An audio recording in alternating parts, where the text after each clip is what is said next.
I finally got my hands on one of my favorite cars that are on sale today. It's the new version of the Toyota 86, except this one's angrier because it says GR in front of the 86. And yes, this is a low center of gravity, lightweight, naturally aspirated, manual transmission, rear-wheel drive sports car from Toyota. And yes, it's actually affordable too. Now, unfortunately, the prices of the new GR86 have gone up, but that doesn't mean it's still not affordable. That means this thing tops out at around $50,000 drive away here in Australia for this top spec GTS model. And aside from the Mazda MX-5, there actually are no coupes like this, which offer a 2+2 configuration with this type of performance at this price point. If you're spending this kind of money on a sporty type car, it's gonna most likely be rear-wheel drive and it's gonna be turbocharged. For the same type of money and same type of car, you can buy a Subaru version of this called the BRZ, as we all know. But instead, I would pick the Toyota because of a few things. One, the front of this thing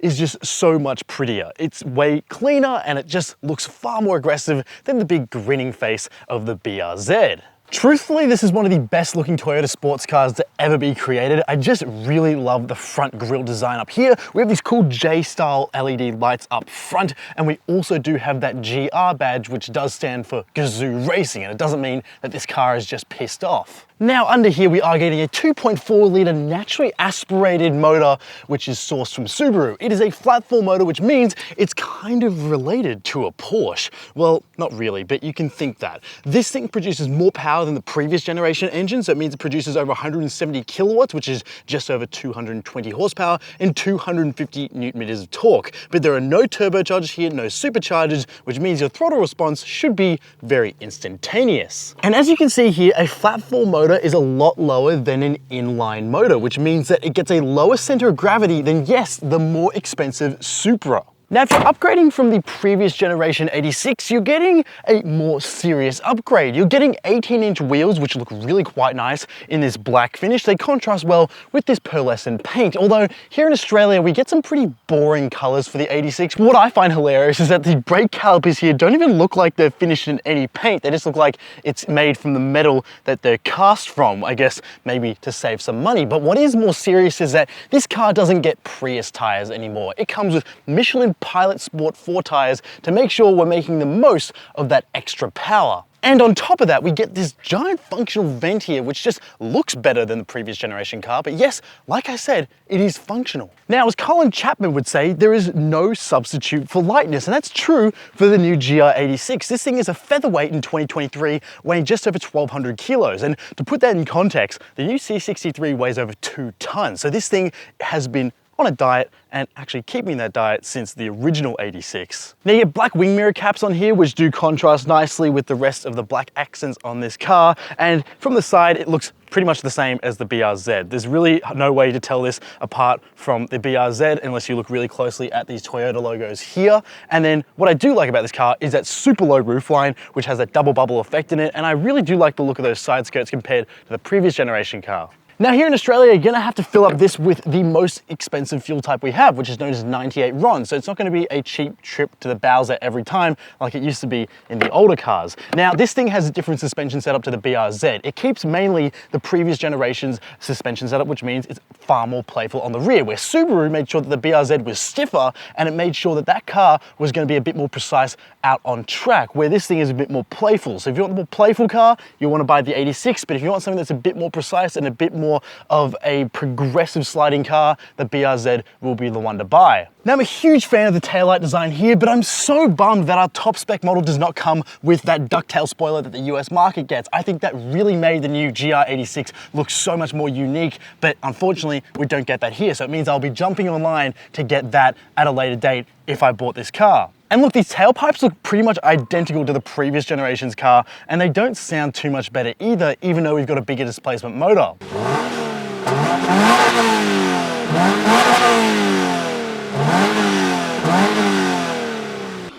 Guess what? This is actually a car you could justify being somewhat practical over, say, something like a Mazda MX-5. That's because from the very start, Toyota made sure that you could fold down those second row seats and put your track wheels and tires all in there and go to the track, enjoy yourself, and then drive back without having to carry a trailer, a roof box, or even bring a second car. Now, what is a shame is that the BRZ does get a full-size spare wheel in the back, but that means it eats into the boot space a tiny bit, but that might not be much of a problem for people who care about that because this car doesn't come with a spare wheel at all. But I feel like Toyota got a better sense of occasion in this interior than the BRZ. You've got red carpets in this GTS model. It's an option, but it's an option you have to tick. It means you get red carpets all through the bottom of the car, not just your floor mats, and you also get red accents to the seat, red stitching, and also red accents on the door. You get suede up here on the top of the dashboard, and you've got some here on the doors as well. Now look, some of the materials in here are feeling a little bit cheap. There's some soft touch materials up the top of the dash, but yeah, it does feel very plasticky inside here, but that's a concession I'm willing to make when I'm saving a bit more money and buying a cool sports car like this instead of spending a lot more on something just because it gets a slightly nicer interior.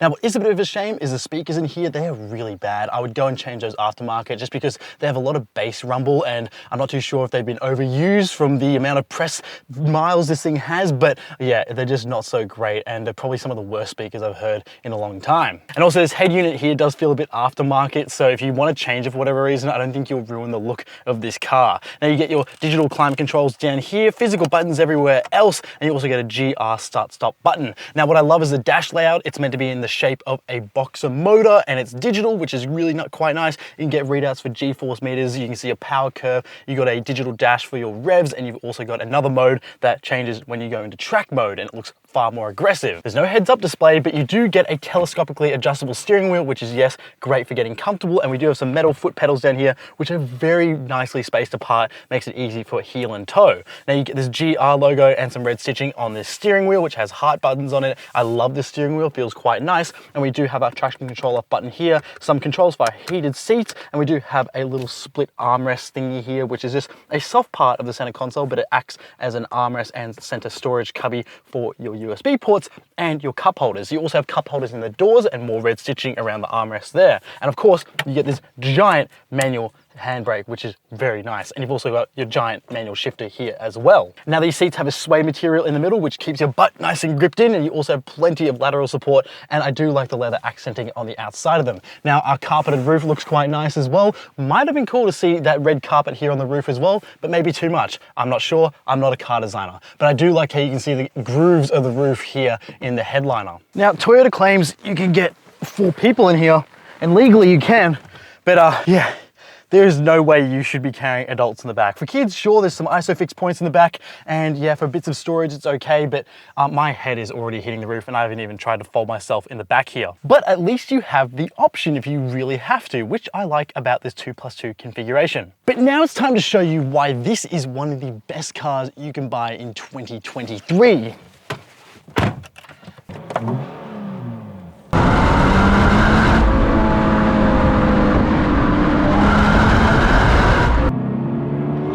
So the GR86 is all about engagement, and that's why I really, really like this car. Look, I was this close to actually buying one a few years ago, but then I was expecting this new model to come out, and that's why I didn't. And then obviously my job involves driving lots of cars, so yeah, no need to go and buy myself a GR86. But look, I'm a big Porsche fan, as you can tell from the shirt I'm wearing. I love air-cooled Porsches, I love everything like that, and look, the flat 4 air-cooled Porsches are very expensive here in Australia. You can't pick up many 356s for cheap, and then you can go into the transaxle stuff, but it's not quite the same. Now, I've got a flat 4 under the bonnet of this car, which is incredibly fun, which means you get a very unique sound. Yes, of course, it sounds a lot like a Subaru, but you know, the lineage is somewhat connected to a Porsche at some stage, and then you've got yourself a little sports car setup, and I really like the feel of this car. Like, you're just getting access to a naturally aspirated flat 4 motor in a sports car, which is just a lot of fun to experience.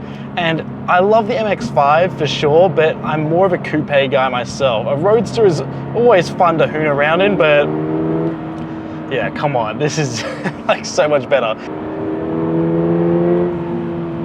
The GR86 is 50% stiffer than the previous generation 86, and also it's got 50-50 weight distribution, so it's good at handling. And I'm convinced that this is just as fun to drive as, say, a hot hatch, which would have over 200 kilowatts, but just because this is lightweight, rear-wheel drive, manual, naturally aspirated, and really great at handling, it's so much fun just to throw through corners. And it's really interesting, you sort of go through a corner, and then you'll get yourself a really awesome feeling of just being planted and just having complete connection with this car. Now, going through some sharper corners, you'll like go, oh, okay, we're feeling a bit of understeer, and then you stab into that throttle and it will pivot the car back into the turn, which is awesome to experience. And that naturally aspirated motor is just, oh, great. Now you've got Michelin Pilot Sport tires on here which help with more grip, so this car is grip central, although the back is a little bit playful when the road is cold, which makes it a bit interesting if you're not used to driving a rear-wheel drive car. The back will want to pivot around just a little bit more than you might like. Now, daily driving this thing is pretty simple. It's sort of like driving a hatchback. There's nothing too complicated. Fuel consumption is, yeah, okay. It's not great. But then what is interesting is that this is a large displacement motor, and the torque dip, which was a big negative in the previous generation car, has been all but pretty much eliminated. There's a smaller torque dip at the top, but it's not as pronounced as the previous generation. Now there is a bit of a sound generator going on here as you reach through the top of the road range, but I'm not complaining about it. I think it adds a bit more theatre to this car, but I definitely would be looking at getting myself a exhaust system for this car. And also I would be looking at trying to fix the oil issues that these cars are having out on track. It's a well-known issue now that people have gone on track with these things, and these cars just don't do a good job of keeping all the oil everywhere where it needs to be, which means that there's been some engine failure issues out on track, and there's also the issue with RTV clogging up in this car's engine. So those are some things I would sort out after the fact, and I'd probably buy myself like an oil upgrade kit just to keep myself from freaking out if I ever went to any track days, because I'd be worried about stressing the engine out in that way, even though this car is meant to be built for that sort of stuff. So that's truthfully what I would do if I would buy this car. It's not as speculation, but I'm just telling you what I would do if I was going to go and buy one of these cars myself. I would go and look and try and upgrade the oiling system in this car, because I would like to do a few track days in this tiny little sports car. But look, at the end of the day, what really makes this car is the fact that it's naturally aspirated. I love the throttle response in here. It's so instantaneous. The displacement here is pretty good as well compared to the previous generation, and it's just a fairly comfortable car as well to live with, but yeah, it's not great. The sound isolation is pretty dismal, and you know, the speaker system's it's okay.